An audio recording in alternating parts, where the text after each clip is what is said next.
श्री राम। कांता जी अपने घर के आंगन में बने हुए चूल्हे पर गरम गरम रोटियां सेंक रही थीं।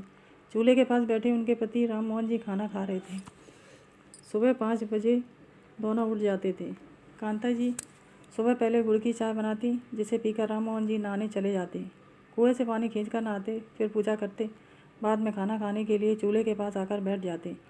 आज भी राम मोहन जी खाना खा रहे थे। कुछ ही देर में उनकी 8 साल की बेटी पाखी आंखें मलती हुई माँ के पास आकर बैठ गई। राम मोहन, अरे भगवान, इसे भी जल्दी उठाना सिखा। कल दूसरे घर जाएगी तो कैसे नेवेगी। कांता जी, अभी तो बहुत छोटी है, धीरे धीरे सब सीख जाएगी। तभी पाखी ने अपनी माँ को कुछ इशारा किया। उसकी ओर हाँ में सिर हिलाते हुए कहा। कांता जी ने कहा, कांता जी सुनो जी, पाखी पढ़ने की जिद कर रही है। आप कहो मैं इसका स्कूल में नाम लिखा जाऊँ। राम मोहन जी, अरे क्या करेगी पढ़ लिख कर। हमारे गांव की लड़कियां कहाँ पढ़ने जाती हैं। 2-3 फसल अच्छी हो जाए तो इसके हाथ पीले कर दूँ। तू भी उसी की तैयारी में जुट जा।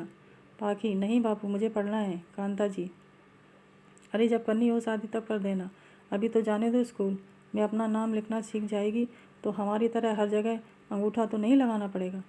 राम मोहन जी, बात तो तेरी सही है। चल कल से चली जाना स्कूल। अगले दिन पाखी का दाखिला स्कूल में हो गया। पाखी स्कूल जाने लगी। 2 दिन बाद राम मोहन जी के एक पड़ोसी उनके घर आए और बोले, पड़ोसी, राम मोहन भाई क्या गजब कर रहे हो, लड़की को पढ़ने भेज दिया। पैसे वाले लोगों के बच्चे पढ़ने जाएं तो कोई फ़र्क नहीं पड़ता, लेकिन गरीब की लड़की स्कूल जाकर पढ़ेगी तो उसकी शादी भी नहीं होगी। राम मोहन जी, अरे भाई, मैं तो यही समझा रहा था, लेकिन मेरी घरवाली नहीं मानी। हम उसे बस इतना पढ़ा रहे हैं कि वह केवल अपना नाम लिखना सीख जाए। पड़ोसी, ठीक है भाई, तुम्हारी मर्जी। समय बीत रहा था। पाखी को स्कूल जाते जाते 1 साल बीत गया था। वह पढ़ने में होशियार थी। जब स्कूल का रिजल्ट आया तो उसके माता पिता स्कूल पहुंचे। वहां उसकी अध्यापिका ने उसकी बहुत तारीफ की। उसे इनाम भी दिया क्योंकि वह पूरे स्कूल में पहले नंबर पर आई थी। कांता जी इससे बहुत खुश हो गई, लेकिन राम मोहन को यह सब अच्छा नहीं लगा। उसे तो चिंता थी कि उसकी बेटी से कौन शादी करेगा। पाखी दिन रात पढ़ाई में लगी रहती। इसी तरह कई साल बीत गए। एक दिन राम मोहन ने घर पर बताया, राम मोहन जी सुन, भगवान, मुझे किसी ने बताया कि पड़ोस के गांव में एक लड़का है, बहुत सुंदर है, घर की खेती है। मैं सोच रहा था अपनी पाखी के लिए बात चलाकर देखता हूँ। कांता जी, देखो जी, अभी बिटिया पढ़ रही है, शादी की जल्दी मत करो। राम मोहन जी, तेरा दिमाग खराब हो गया है। तूने कहा था बस अपना नाम लिखना सीख जाए। कांता जी मैं मानती हूँ, मैंने कहा था, लेकिन तब मुझे कहाँ पता था कि हमारी बेटी इतनी पढ़ाई करेगी कि पूरे स्कूल में पहले नंबर पर आएगी। पिछले साल से लगातार पहले नंबर पर आ रही है। हर साल उसे इनाम मिलता है। राम मोहन जी, शादी की उम्र तो हो गई, बाद में रिश्ता नहीं मिलेगा। कांता, मिल जाएगा। पूरे गांव में अकेली लड़की होगी, पढ़ी लिखी, घर बैठे रिश्ते आएंगे।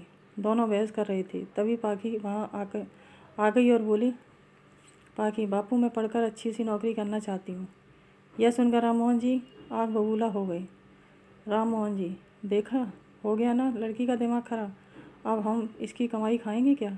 मैं आज ही बात करता हूँ, जल्द से जल्द इसकी शादी कर दूँगा। अगले दिन राम मोहन जी दूसरे गांव गए और रिश्ते की बात पर कर आए। 1 सप्ताह बाद वे लोग आकर पाखी को देख गए और बात पक्की हो गई।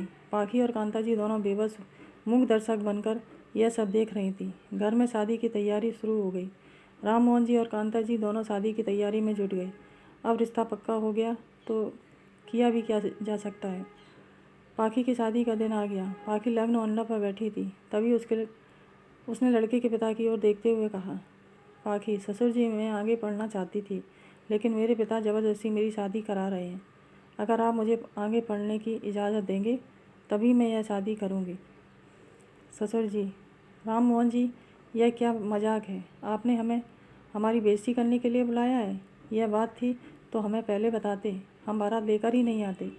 राम मोहन जी, मुझे माफ़ कर दीजिए। समधी जी, यह बच्ची तो नादान है, मैं इसे समझाता हूँ। राम मोहन जी ने पाखी को अलग कमरे में ले जाकर बहुत समझाया, लेकिन वह नहीं मानी। इधर बारात वापस जाने के लिए तैयार थी। राम मोहन जी सबको समझाने की कोशिश कर रहे थे, लेकिन लड़के पिता बारात वापस ले जाने की जिद पर अड़े थे। राम मोहन ही उनके आगे हाथ जोड़कर गिड़गिड़ा रहे थे। तभी कुछ ऐसा हुआ जिसकी किसी ने कल्पना भी नहीं की थी। दूल्हा अपने पिता के पास गया और बोला, दूल्हा, पिताजी, आपने मुझे पढ़ा लिखा कर काबिल बना दिया, तो किसी अनपढ़ गंवार से शादी करूँगा? यह तो हमारा नसीब अच्छा है कि हमें अच्छी लड़की मिल रही है जो आगे पढ़ना चाहती है। अगर हम इसे आगे पढ़ने की इजाज़त दें तो इसमें क्या हर्ज है? मैंने तो इस लड़की से शादी के लिए हाँ इसीलिए की थी कि हमारे दोनों गांव में केवल एक ही लड़की है जो पढ़ रही है।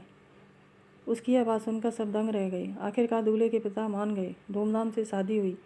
उसके बाद पाखी आगे पढ़ती रही। एक दिन उसकी सरकारी नौकरी लग गई। अब वह उस गांव में जहां उसकी ससुराल थी अध्यापिका बनकर स्कूल में पढ़ाने लगी और पूरे गांव में घर घर जाकर लड़कियों को आगे पढ़ने के लिए मनाने लगी। कुछ ही दिनों में बहुत सी लड़कियां स्कूल आने लगीं।